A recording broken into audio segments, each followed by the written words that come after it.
大家好，歡迎嚟到窩年 Magazine。今日係2025年嘅7月31號啊，呢條係第一條片嚟嘅。咁啊，講翻樓市方面嘅消息啦。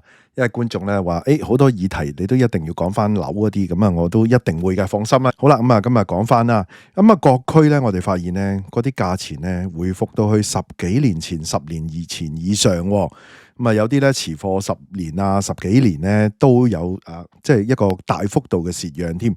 咁啊，一陣會一一同大家講嘅。咁另外咧，九龍塘嘅遺產盤咧，尺價跌到8400蚊。咁啊，仲有咧居屋咧，好少話即係蝕好多噶嘛，因為佢升唔係好多嘛，都出現巨蝕嘅個案啦。而銀主盤咧呢排話，有多翻啲人去搶翻高啦，點知呢個沽出咧比銀行股價咧低32%，咁啊會一一同大家報道同埋討論嘅。喺開始之前，希望大家免費訂閱我頻道 ，subscribe 我 channel，comment like 同埋 share 埋俾你朋友啊！如果可以嘅話咧，免費 join 埋我 Patreon 作為後備。行有餘力嘅話咧，可以喺 Patreon 嗰度咧每個月請我飲咖啡嘅噃。另外咧，我有一個最高級別嘅會員，咁啊有額外嘅內容啊，敏感嘅議題同埋一啲付費嘅內容俾大家嘅。多謝大家。咁啊，第一單啊講九龍塘啊嗱，根據經濟日報嘅報道啊，二手樓價嘅走勢咧有好轉嘅跡象啊！呢個我想開一條新片啊，特別講啊。又話二手樓啊，嗰啲等各方面樓價又話升0.03%係嘛？咁啊特別開一條新片啊講咧，其實係一個假象。點解咧？咁啊賣住關子先啊！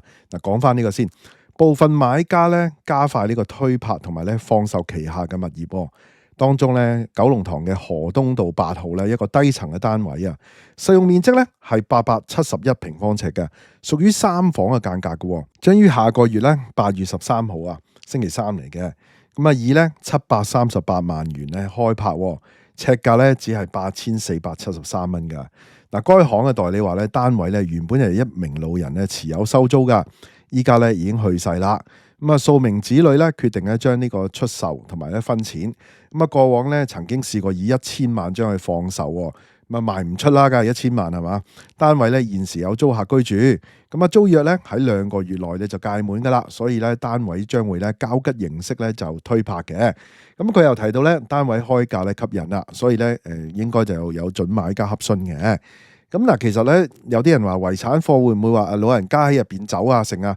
咁佢呢個租俾人嘅，咁啊唔關事喎，咁樣嘅係咪抵咧？咁啊大家自行去決定啦。嗱，通常咧呢啲我見到呢排即係啲拍賣嘢咧，通常咧折高9%至20%最多噶啦，不等啦咁樣咯。咁啊依家佢咧就係叫價1000萬賣唔出。咁啊，依家如果700幾咁啊，都有吸引力嘅。話晒九龍塘，喂，不過都好舊噶咯。啲人話啲裝修都唔少錢啊，呢度係嘛？同埋啲大廈嘅維修啊等等各方面咧，要計埋條數落去啦。根據地產站嘅報道啦，市場消息透露咧，北角春秧街嘅港日軒嘅高層 B 室啊，實用面積咧200尺納米樓嚟嘅，咁啊屬於開放式嘅間隔嚟嘅。原本咧叫價328萬放盤。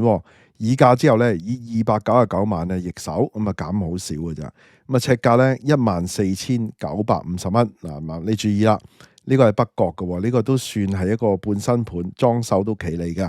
咁咧跌破15000蚊噶啦，呢口價就吓。咁啊資料顯示咧，原業主咧喺2014年咧以332萬購入啊，持貨成11年噶，蝕讓33萬離場啊，期內貶值1成，唔止噶，你仲有嗰啲手續費咧。係嘛？咁啊，哇！即係都揸成11年都要輸1成喎。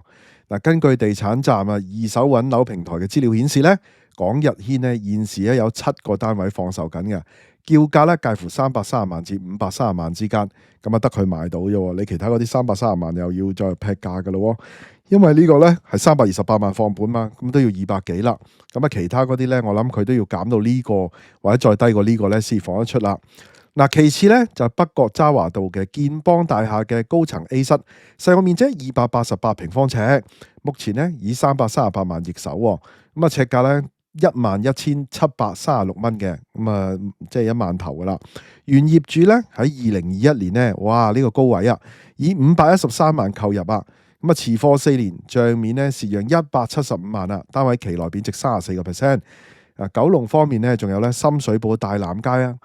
AVA 嘅228號啊，高層 A 室，咁呢個咧就係實用面積咧205尺，又係納米單位啦。原業主咧喺2019年咧以380萬咧購入單位，咁啊啱啱咧以297萬易手啊，尺價咧佢都執到啦，深水埗賣到14,488蚊。咁啊原業主持貨6年，蝕讓83萬離場，單位期內只係貶值22%，只係啊。呢個咧執翻個身彩啊！我覺得雖然咧都係輸咗83萬，但係咧算少噶啦，輸少當贏。你2019仲夠膽入市喎，係嘛？哇！跟住呢一單咧，哇揸10幾年喎，10幾年都輸錢喎，輸百幾萬喎。嗱，又係經濟日報啦，美聯物業嘅陳少雄啊稱啊，大埔嘅白石角嘅嗰個叫盈悅天賦海灣啦，12座高層私室。你哋知唔知啊？白石角呢度係以前係難民營嚟㗎，越南難民啊。咁啊，實用面積咧係1315平方尺嘅4房啊。咁啊，日前咧以1380萬咧減至咧1300萬沽出。咁啊，尺價咧跌穿1萬㗎啦，依家呢度啊。咁啊，即係咪叫半新盤咧？都10幾年啦嚇。咁啊，尺價咧9886蚊啦。據悉咧，買家因為咧區內嘅換樓客嚟嘅。咁啊，因為咧睇好咧，即係嗰個後市，而加快腳步咧就入市啦。原業主咧就係咧長居於鄭州嘅內地人嚟噶，咁啊大陸客輸錢啦。咁啊呢次咧就係咧代理咧就特意咧就去鄭州啊促成呢單交易嘅。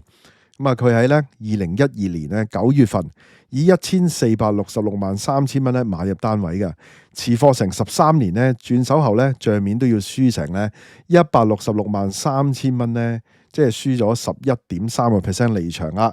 哇！呢個真係比較犀利喎！你揸13年都要輸1成幾，你頭先嗰幾個嗰兩個都係啊，係咪啊？即係區都有呢咁嘅情況出現啊！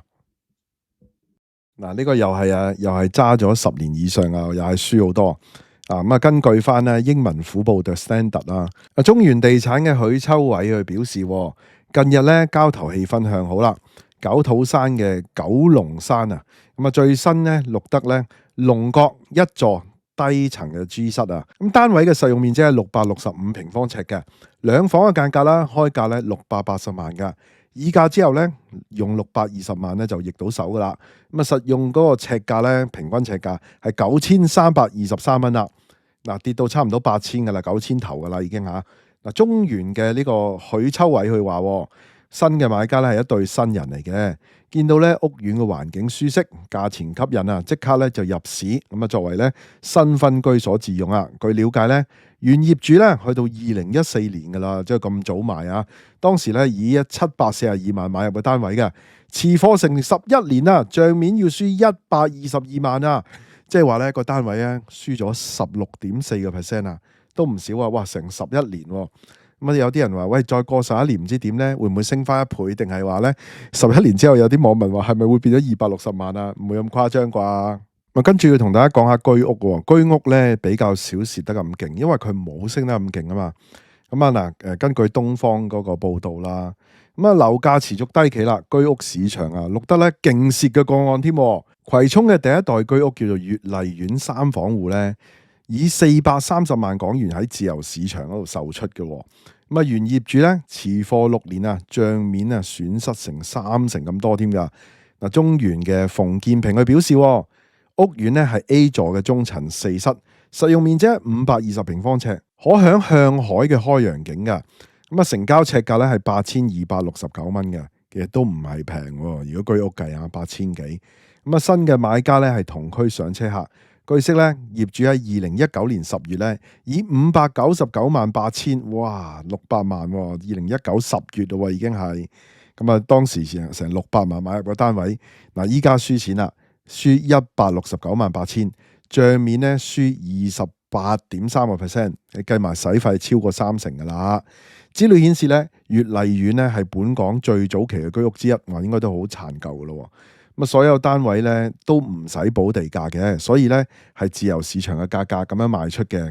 咁啊，就係都係即係我覺得都係貴，但係佢啊輸得又勁。咁即係以前啊貴上加貴啦。咁可能係因為點啊？望海景咯，咁樣咯。好啦，仲有一個啦，就銀主盤嚟嘅。咁啊呢個咧就根據流行睇盤，話呢個咧賣得出嘅。咁啊但係賣得出咧都比銀行股價低32%。哇，都幾多啊！因為依家你有時即係啲銀主盤咧，都多咗人拍賣，唔知係咪我做咗好多節目係講銀主盤咧，多咗人走去揾啊嚇。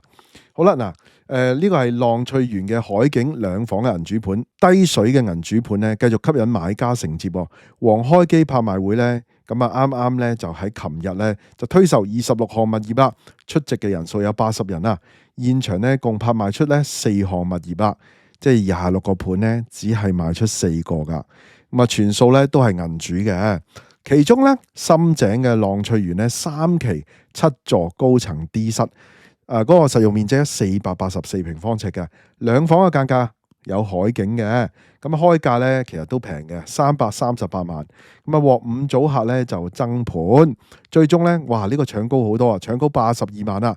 最終咧就以420萬咧就拍賣出，較銀行估價咧497萬咧低成32%，尺價咧8678蚊，唔係平。不過咧你話喂佢低過銀行估價好多喎，低32%，調翻轉會唔會係銀行估價估得太高咧？咁樣係嘛？咁啊見仁見智啦，即係抵唔抵？但係咧啲人話咧係咪好平咧？啲網民話：哇！你諗下呢個單位一望落去。喂，每尺1000蚊裝修啊，咁你豪裝咩1000蚊裝修係嘛？咁啊，即係唔止呢個錢添㗎。咁啊，即係有啲人話揾老襯啊，有啲人話戇居喎，400幾萬買個咁嘅單位咁樣嚇，個人有個人啦。咁啊，但係咧有時咧調翻轉咧，嗰個拍賣氣氛咧，你冇人爭嘅冇人爭，有人爭咧，你好容易高漲咗買貴咗咁啊。所以呢個就係嗰個拍賣嗰個即係奧義喺入邊啦，拍賣嗰個真諦啊！大家自己咧要諗清諗楚。嗱，你見到佢咧26個物業得4個有人買嘅㗎啦，係嘛？咁啊，即係嗰4個大家都可能係搶高咗咯。咁但係咧銀行估價我啊覺得有古怪啦。好啦，今集內容差唔多啦，你哋自己覺得點咧？不妨喺下啲留言啦。大家都聽到嚟呢度啦，希望大家 like 埋呢條片啦 ，share 埋俾朋友，記得未 subscribe 嘅要 subscribe 埋啊！可以嘅話 join 埋我 Patreon啦。多謝收看，拜拜。